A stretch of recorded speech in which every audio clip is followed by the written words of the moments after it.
why did you do that? Like, what were you thinking? What were you feeling? What was going on inside of you? Like, I need to understand why you did this so we can go to the next level and help you understand why you did that and connect back to that motivation, because that's where things go awry. Instead of just stepping in, punishing the what, and thinking we fixed something or helped our kid. Created on purpose and for purpose. Hey everybody, welcome back to the Daron Earlewine podcast. Daron Earlewine, your host here with special guest, VIP, Julie Earlewine, back for the 5th episode. Welcome, Jules. Hi. We want to take this opportunity to ask, for those of you that haven't financially supported the podcast, to do so. The signing bonus we had to give Julie to get her back for this 4th episode was steep. She's Steep. so weird. Very steep. So, He's crazy. Anyway, hey, we're going to jump back into what we're talking about here with the Parenting for a Purpose podcast. And I really enjoyed these episodes so far. Yeah, it's been fun. It's been fun. Hopefully you're enjoying them as well. As I say all the time, we'd love to hear from you if you're enjoying them, or maybe this is creating like a bunch of new questions. And some of the stuff that we're going to talk about, maybe the whole time, but I know these next 2 episodes, I know what we're going to talk about, are getting into some stuff that was really challenging for me to start to try to understand. I realized, I think we realized, and you're realizing is, and I think you said this in the last episode actually, Jules, is like you get married and then you start having kids, whether natural or from adoption, foster, whatever it is you think, well, yeah, we're gonna be parents, but like you don't get a book, right, of like, here's how you parent well, right? You have like how you were parented, stuff you've kind of paid attention to, and most of those things you've never really questioned deeply.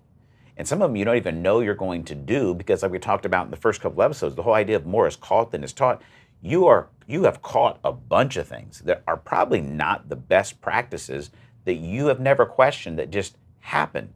And one of the things that's interesting, I was thinking about this morning about about my parents, is I think my parents did a phenomenal job. I think they were great parents. I think your parents were great parents.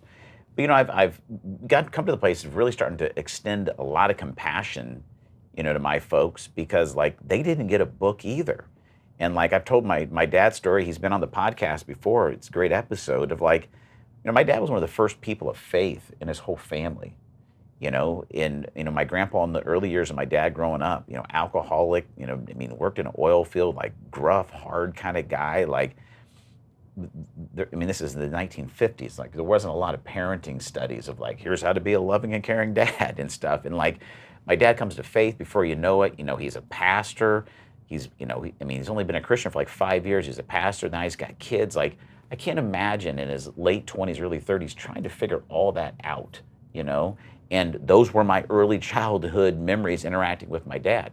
And so there's just a lot of things that we've learned as we've parented of like, wow, I have to really shift my whole paradigm of parenting, because this wasn't actually the best way to parent. Not throwing stones at my dad or even at your parents. There's stuff you figured out of like, you're saying, I got to start thinking differently about this. I have to change the way that how I understand this concept. I just had a conversation yesterday with my mom, who like, she's wonderful. Like I call her almost every single day. Like one of the most important people and best friends in my life. But she was carrying something emotional, and she was sort of talking to me about it, and I kind of turned the conversation to help her see. And she said to me, I don't think she's like, they were never taught. It wasn't generationally normal to just turn your thinking to see things a different way. They just did the only thing that they saw. And like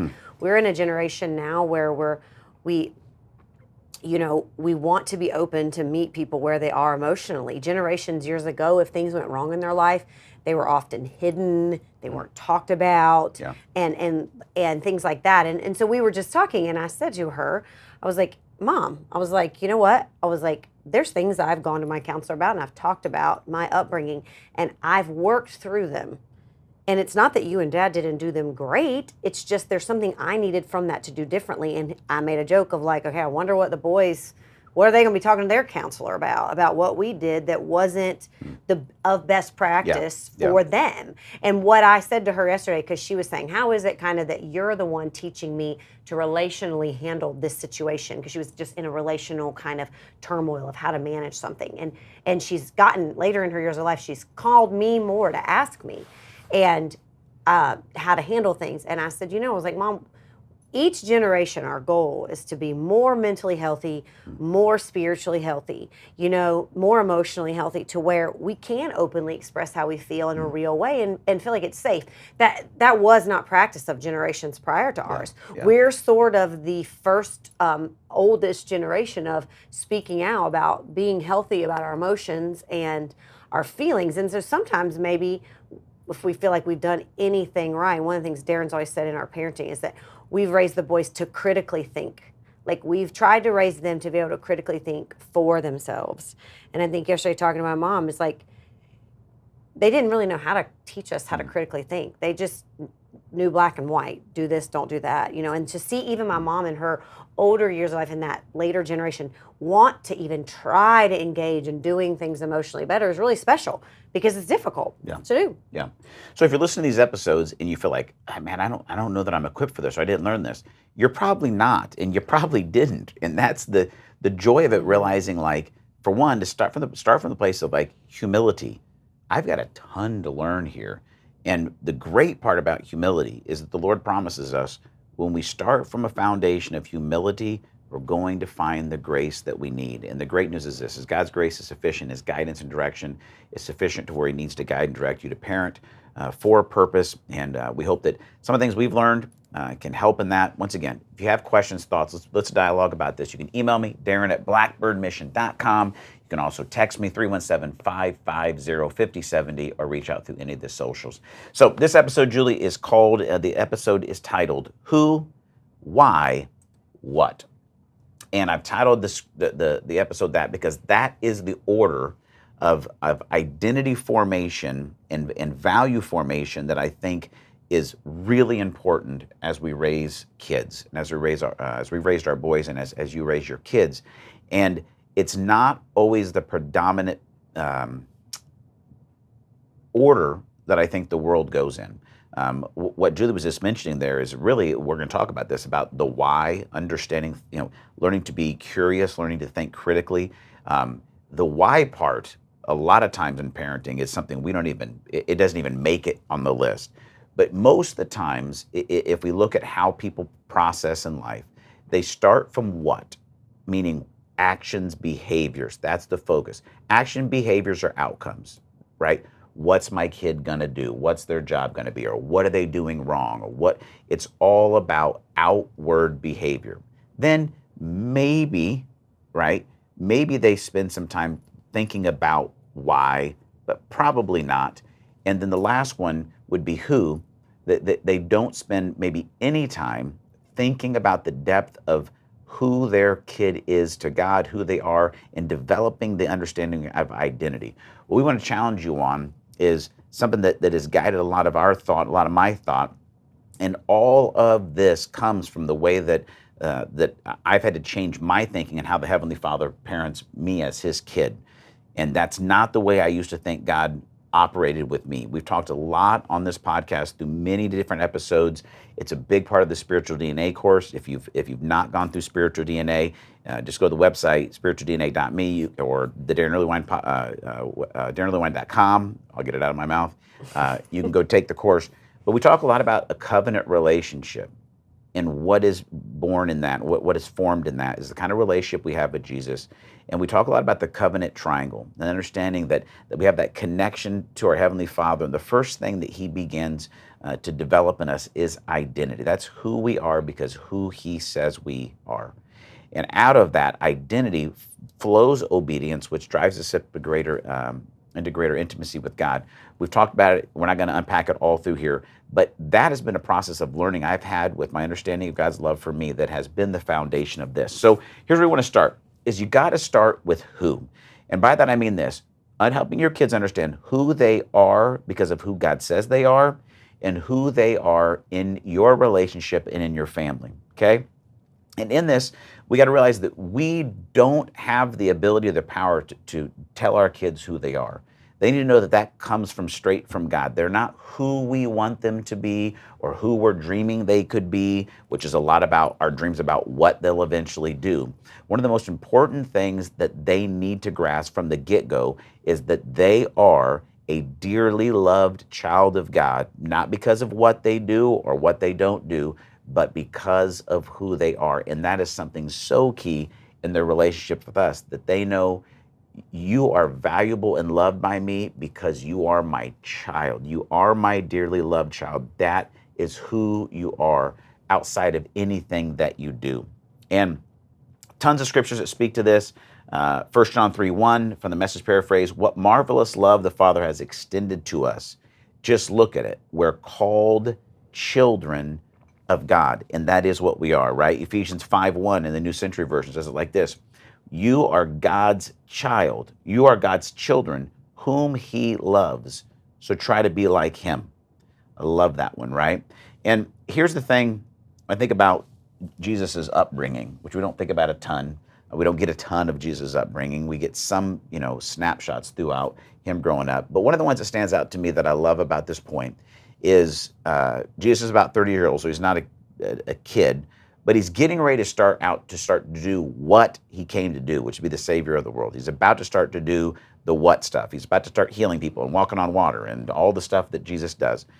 And during his baptism, which is a major moment in Jesus' life, there's a powerful moment where Jesus is baptized by John the Baptist. He comes up out of the water, and this voice from heaven comes out. It's the voice of the Father, and he says, this is my Son, in whom I am well pleased.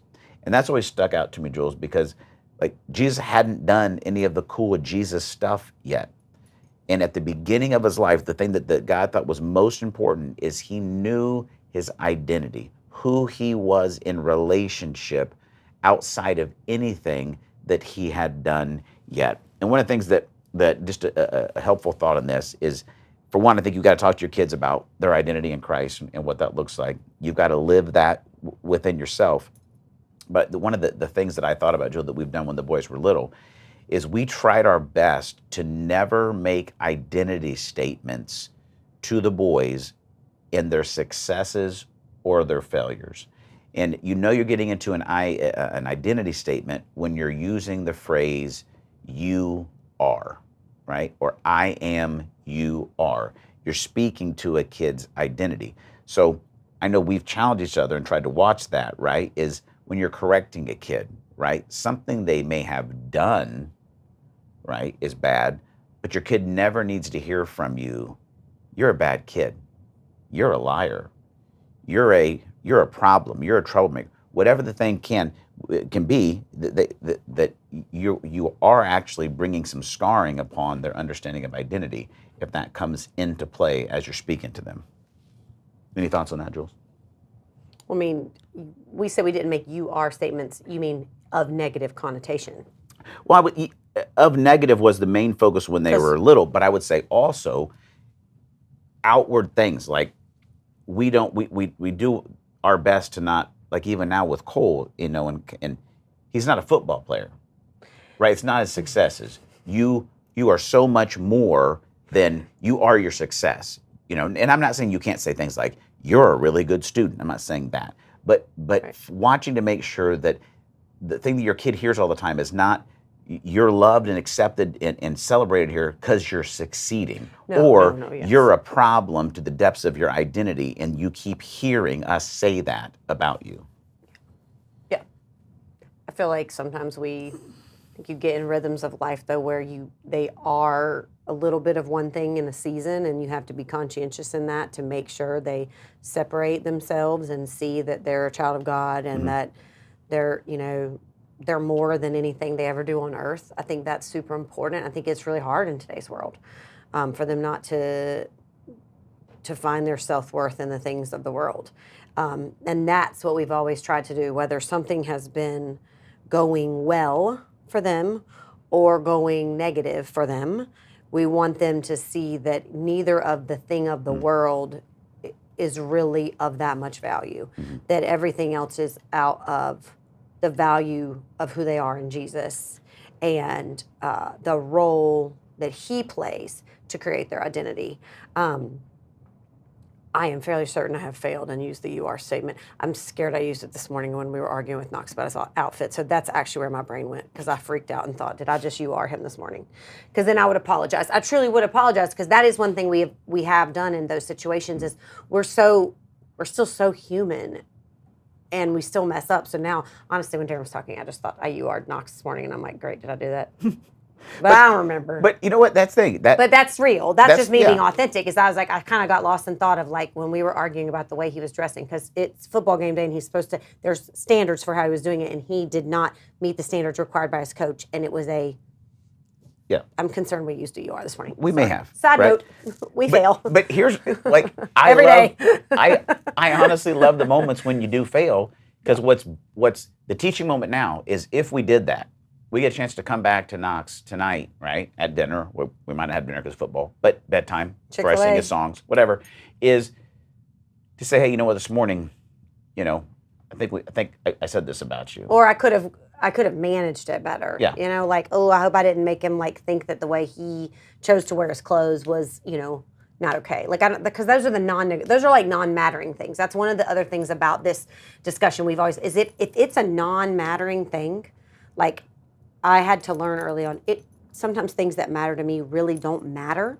And those are the things you have to learn in those situations too, to let go, so they don't become a statement over who they are. Yeah. For instance, like if he was wearing ripped shorts this morning on football game day, which bothers both of us, but it didn't bother him, so I don't want to create an insecurity in him that's unnecessary. That's where my brain went this morning. Sorry, side note, I do have that happen sometimes. Yeah. Well, in one of the scriptures that jumped out to me is Paul is correcting the Corinthians in 1 Corinthians, and it's in chapter 4, verse 14. And he's bringing some correction. We had to bring some correction. Which he needed to change. The shorts had a hole in them. Yeah. But what Paul says is, he says, I'm writing this not to shame you, but to warn you as my dear children. Yeah. And man, shame is of the devil, and it's so dangerous. And we'll talk about it, I think, in the next episode. Shame is so dangerous, because what happens with shame is it's when we move from I did something wrong to I am something wrong. And in that moment, what gets the great fear and the power of shame is the fear of disconnection of a relationship. And that's why it's so important to protect the who and to speak into that, and to be able to have conversations that may sound a lot like what Paul just said there in 1 Corinthians. You may have to correct something to your kid and say, hey, listen, here's what I want you to know. Like, you are my dearly loved daughter, in whom I am well pleased. Nothing you can ever do can question my love and our connection, right? And what I want to talk to you about right now is not to shame you, not to separate, not to, like, we're going to talk about this outside of our connection and who you are. And sometimes in the heat of the moment, that's not easy, but I'm glad that you actually brought it up, because you may just start noticing. And you may think it's a little thing, but it's really not. You think about when you have a little kid, how many times you're correcting something that's going wrong, or so many times they're annoying, and you may just have something you say, you know, maybe, oh my gosh, you're such a pest. Oh my gosh, you're fill in the blank. And then if you stop and think over a year with a little toddler, how many times you may say something like that, and guess what they're doing? They're hearing it, and it's becoming a part of the soundtrack of their life. So when they then step into behavior, whatever it is that they're not proud of or that you're not proud of, what's the first thing they start saying to themselves? I am such a fill in the blank. We've talked about a ton of the podcasts in the past. Is, you know who is the meanest person to you on planet Earth? You are. And what we can help our kids with is help them learn positive self-talk, that I'm not my actions, I'm not what I do, I am who God says I am. I in this relationship, and I am safe in this connection. It's not perfect, but spend some time looking curious about that. Is that something you're speaking into and protecting? The next one I want you to look at is this, is why. We're talking about motivations here, okay?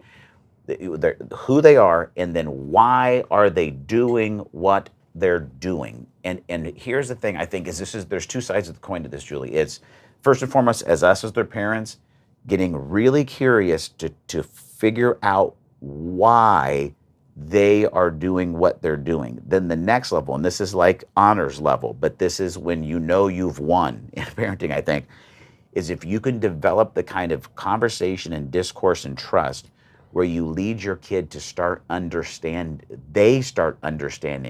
why they're doing what they're doing. It's unlocking a great mystery that you can step into and love when you understand what's the motivation behind what's going on here. When you get them to the place where they start to understand what's motivating them, the why, that is completely different level. And in that, this is about you got to pay attention. You got to get compassionately curious as quickly as possible in your parenting. And reached out to a couple, once again, some people in Julie's life that have seen her parent. Why does he keep doing this to me? This is great. I love these moments. Here's another one. One of Julie's longest friends said this about Julie and her parent. She says, "I've learned by watching and listening to her the importance of connecting with each child and loving them right where they are. She always speaks truth into their lives, but also makes them feel safe enough to share almost everything with her." And Julie does that, and I think we know we've seen the benefits of that, and that ability to connect with them, right? To know that whatever we're connecting with here, it's not going to be connected to who you are. We're not going to deal with shame or separation here, but we are here to become compassionately curious about why you're doing what you're doing, so that we can help you understand why you're doing what you're doing. And I think this is a level that makes a lot of people uncomfortable, or maybe they don't feel deep enough to talk about it. But I know we've seen such growth in the boys as they have started to learn to connect in that within themselves. One of the things that we've done, we talk about here on the podcast often in Spiritual DNA is taking you through understanding the wisdom of the Enneagram. And it's helped Julie and I a ton in our marriage, in our personal lives, personal relationships. It helps us a ton in our parenting. And the interesting thing about the Enneagram is most Enneagram specialists tell you that your child probably needs to be 16, 17, 18 before you really start to type them. And I want to strongly encourage you, don't go read an Enneagram book. Don't go take Spiritual DNA, think you're a specialist, and start typing your kid.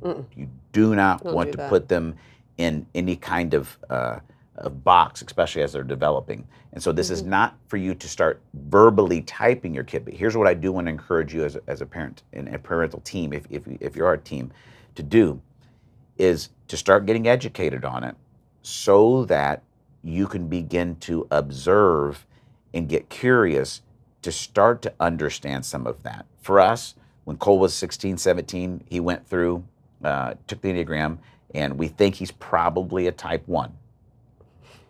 Yes. And probably definitely a type 1. Don't type your child. Don't type your child, but verbally out loud. But I would encourage you is start taking some educated guesses and actually leaning in with curiosity based on that. You don't need to tell them you're doing it, but I can look back at us raising Cole. We're about 99% sure he's a type 1. You took the test. He was a type 1. And he's old enough. He's 19 now. Yeah. It's a different situation. When we probably didn't know really about the Enneagram until he was probably 12 or 13, high, right? I wish we would have known this when he was 2, 3, 4, because you could see some of the tendencies of that type in him, things that were motivating and driving him that were kind of mysterious to us, and we weren't sure exactly why he was doing some of the things he was doing. But in the process of that, it allowed us to step into the role of parenting with so much more understanding, compassion, and then really mentoring him towards different results. And I think it's helped a ton now as we talk to him and through some of the bigger issues of life. Especially now that he's like an adult. I mean, adultish. I don't know that he's an adult, but he's an adultish. And you're able to see him like in his own independent phase of life. You're able to see that and the strengths that come from that, and then also the weaknesses that come from that. But then I think about our Ty, who his personality, I think this is the other beauty of understanding your kids a little bit in this way, is that we're pretty sure, and he is 16, we're pretty sure Ty, he's probably a 2, but he could possibly be a 9. They're so different. And I think that's been one of the most beautiful things to understand those two so differently, is to see that like they have completely different unbelievable, amazing things to bring to the table. So like it's given us an ability, because I think what happens sometimes in birth orders is that we assume that what 1 did, 2 will do, what 2 did, 3 will do, da da da da da da.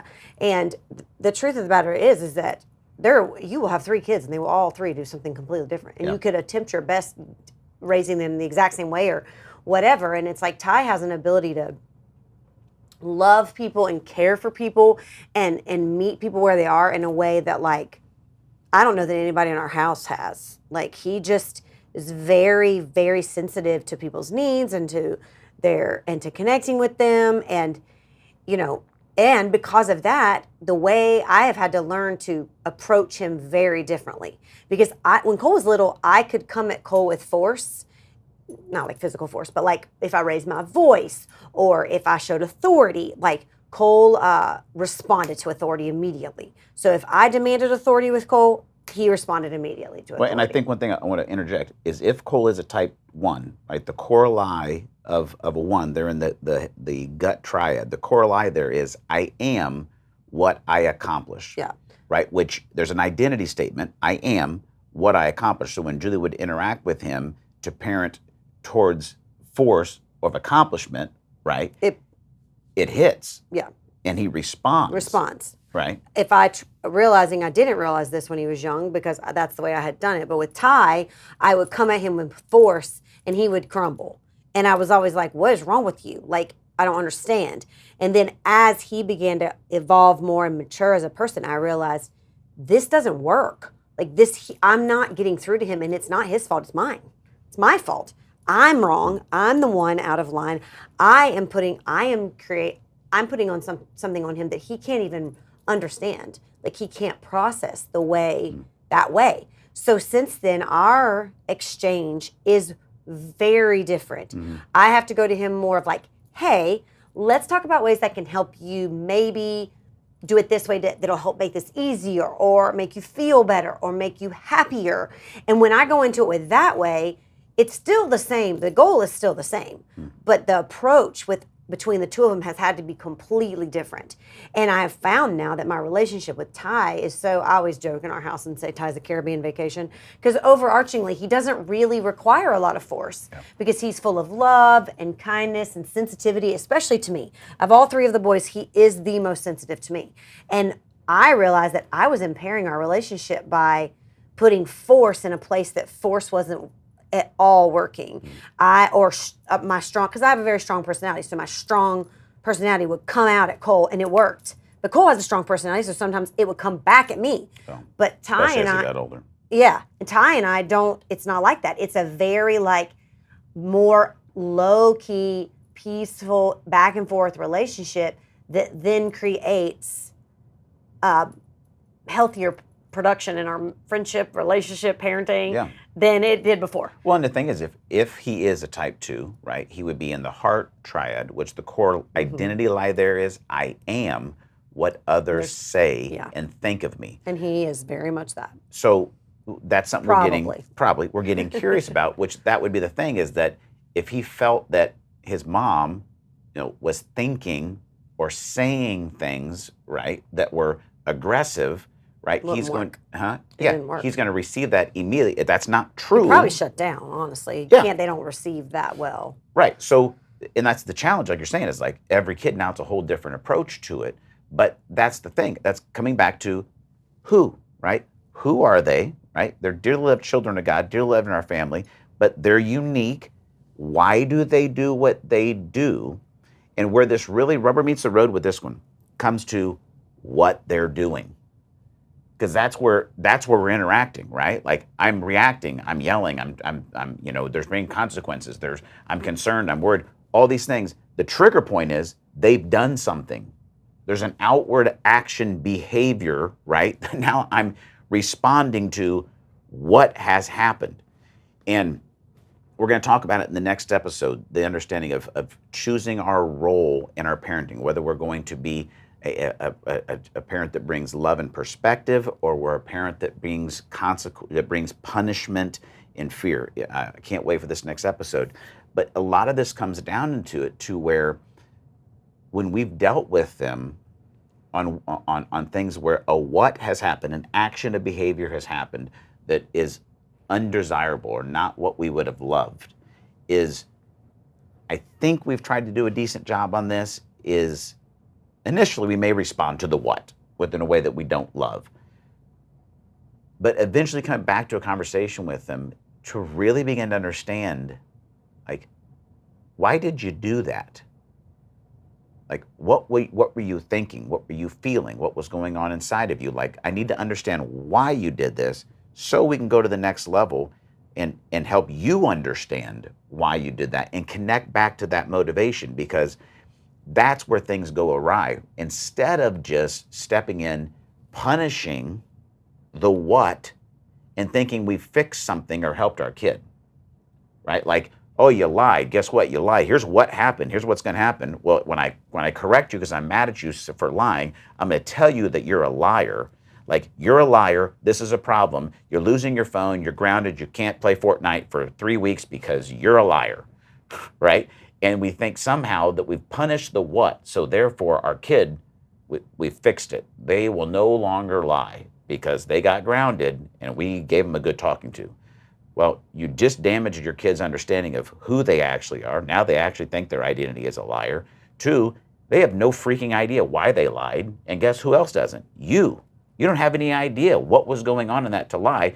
You just dealt with the what, and you feel like, well, we fixed it.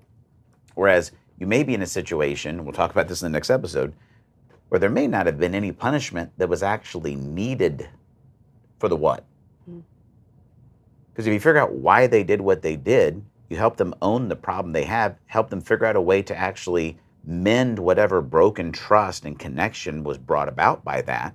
And then they realize, you know who I am? I'm a deeply flawed human being, dearly loved and redeemed and restored by God and by my parents. And I'm someone who actually can own and come and bring and fix problems that I've created. Like, when we walk through this the right way, we have kids that are empowered to be strong in their identity, to get compassionately curious about what's going on inside of them. And those actually do begin to shape the what or the behaviors that we want to see and that they really want to see out of their life. And it shapes our response. Yes. It has drastically helped me because, I mean, I came from a black and white upbringing. Like, don't do this, do this. That's the only way you're going to make it. And in it, not like begrudging my parents by any means. That's all they knew that was the best way to do it. There was a lot more fear-based parenting, and that's something we've worked really hard to stay away from fear-based parenting, because fear-based parenting, it severs trust. It severs, honestly, the truth. I think the truth of the Holy Spirit. Like, being raised with a fear-based parenting is not how God. That's not the fear He means. And we've really tried. I would say in the early years we weren't great at it by any means, and then the more we would, in our parenting together, would talk about it and be like this, and with our counselor, is like, this is not creating open space for them. And so sometimes it feels like prior to a major implosion of behavior, they're compassionately curious coming to us and saying, hey, can we talk to you about this? And what how do you feel about this? Or what do you think, Mom and Dad, about these choices we'll make in our life? And when's the right time to make them, or when's not the right time to make them? Or, the boundaries you want them to have as they grow, but you create an open space where they can talk to you about anything. I think that's been a big part of it. And then, like I said, each child's different. I mean, our youngest one, he's 13. Like, we're in that weird window, like that weird that puberty whatever. It's just really weird. And they're not fully themselves. So you're having to not be reactionary. Like I said, we may have been this morning, when we shouldn't be reactionary, because they're really, like, you're in a really critical time in that 13, 14, because they don't even know who they are. Yeah. You don't know who they are, and they don't know who they are. Yeah. It is it's a very unique season in parenting, because they are becoming the beginning stages of who they are independently created to be. You're still holding tightly to that independence. They don't know who they are. You don't know who they are. And you have to sort of ride the wave out, a balance between discipline and grace. And it's challenging. So if you're in that, good luck. Give us a call. We'll tell you the things we did wrong. There were plenty of them, like this morning when we yelled about the holes in the shorts. But it is really interesting to see doing things less out of fear and less out of punishment and more in understanding who they are and allowing them to understand who we are. Because that's another thing, is like, your home may not be made up of any of the numbers that our home is made up. So if you're not made up with a 7 and a 6 and what we believe is a 1 and a 2, that's our dynamic for our home.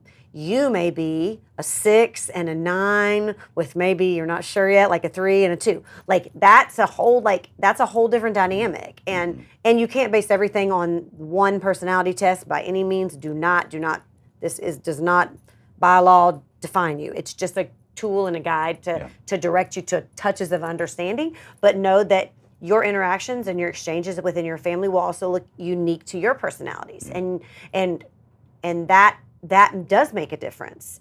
And highly encourage using that as a tool, but definitely not as a hard and fast only standard for your home, because there's so many things that impact who our kids are and their own way of learning who they are.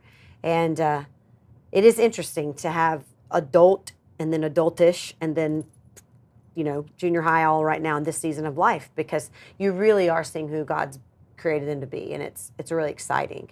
It's definitely hard and challenging and very scary, but it's cool to see them become who they were born to be. Yeah, I love it. I think it's a great way to end it. And some of the things you're hitting on there, we're going to talk about in the next episode. Just to kind of bring this one to a close with this the what part of it, about what they're going to do, is here's one thing I want to give you confidence of it is, for one, your kids aren't yours, right? They're actually God, and they're God's, and He's given them to you as a gift to steward. And understanding that is that there is a what that your kids are going to do. And here's the beautiful thing. The Word of God says that, like in Ephesians chapter 2, that we are the craftsmanship of God, created in Christ Jesus to do good works. So there's some what. To do good works, the what, right, that He prepared in advance for us to do. And one of the things we try to drive home with the boys, right, is who you are. You are a dearly loved child of God. You are created in His image, and you are His workmanship. He's put so much great, gifts and abilities in you. Here's things that are motivating you. And guess what? There's a what out there that you're going to step into that God has planned. And we get to help you walk that journey and discover what God already knows in that. One of the tools that we've helped the boys, our older boys have gone through, this is not as age sensitive. In fact, Gallup just came out with a student version of the Strength Finders. It's one of the things that we keep people through in Spiritual DNA. And I remember when we took, Cole and Ty went through it, is, one of Cole's top strengths that he went through, he found out, was competition, which we knew that, right? Ooh. But there was a part of helping him understand the Strength Finders, right? It's your top 5 strengths are what you could do if you focus in on them, what you can do practically perfectly, and you can do them better than 33 million other people, which is a crazy stat. Think about your teenager knowing there are 5 character traits, strengths that are actually the way that God hardwired my brain, that when I do these things, I can do them better than 33 million other people consistently. This next generation needs this kind of teaching, because here's the deal. What breaks my heart as I'm dealing with kids in schools, as we're taking our Purpose Paradigm course, which is basically spiritual DNA without the spiritual part, out into schools. What I'm noticing when I work with high school students right now is this next generation, they have more words and abbreviations and terms to define their dysfunction than they do their function. Right? Oh yeah, I'm OCD, ADD, BBB. They've got all these alphabet words and terms that can help them define, here's what's broken and wrong with me. And think about what that feels like for a teenager in their sense of identity. I am broken, I am damaged, I need to be defined by dysfunction, when the reality of it is, and what we get to help them discover as their parent is, no. Before you ever did anything, you were absolutely perfectly loved by God and by us. And we're going to help you understand what's going on and working the motivations of your heart, what's happening in the unseen areas of your life. But you have gifts and abilities that God has hardwired into you that are all about how you're exceptional, not about how you're broken, not about how you're dysfunctional. And we need to bring that into our families' conversations and the ethos of our culture so the kids know first and foremost, I'm who God says I am, and I have amazing what's, right, to bring to this world. And that's the kind of environment that we've tried to create, not perfectly, and we want to hopefully inspire you to do the same. So we're going to wrap this one up. Next episode, we're going to talk a little bit about about the role that we play, whether we're somebody who brings perspective and wisdom, or if we're the punisher in the role of our children. It's going to be a challenging one. I think you're going to enjoy it. And we'll talk about it next time. And until we do, remember these three things. God's for you. He's not against you. He's near you. He's not far away. And He's created you on purpose and for a purpose. We'll talk to you next time on the Daron Earlewine Podcast.